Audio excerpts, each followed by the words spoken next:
To me, editing is what filmmaking is really all about, because it's the one time you get a chance to create something out of material and actually deal directly with an audience.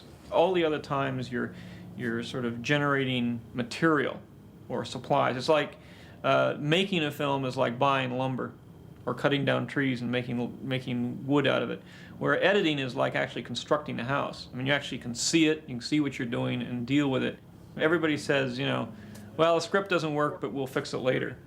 And they say, well, we're shooting this, but it isn't really working, but we'll fix it in the editing. Well, the editing is where it's got to be fixed.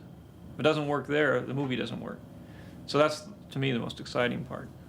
Well, the trick to a sequence like this, which was the same problem we had in the first film, is that rather than doing special effects that sort of sit there for a long time and are very sort of passive, these battle sequences are created almost totally through the editorial process. And as a result, we're dealing with shots that are only 15 frames, 25 frames, 30 frames long.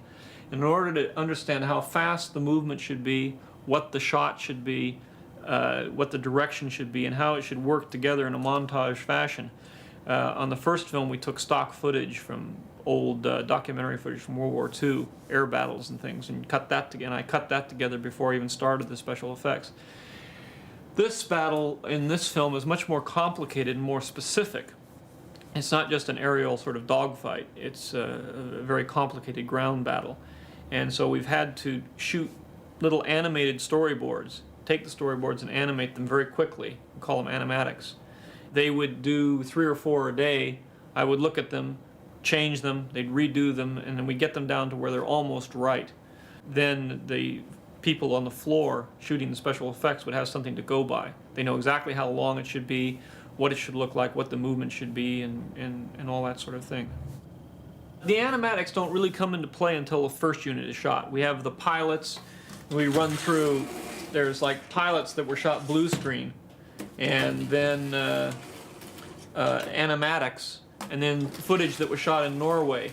And what I did is used the animatics as something to fill in, so I could actually cut the whole sequence and finish it. And I cut this really while I was here, while they were still shooting in England. I was here and I cut the snow battle and did all the animatics and all that kind of stuff. And then I knew what the length of everything should be. But it really just gives me a complete set of footage. I need to have all the shots available in order to cut the sequence.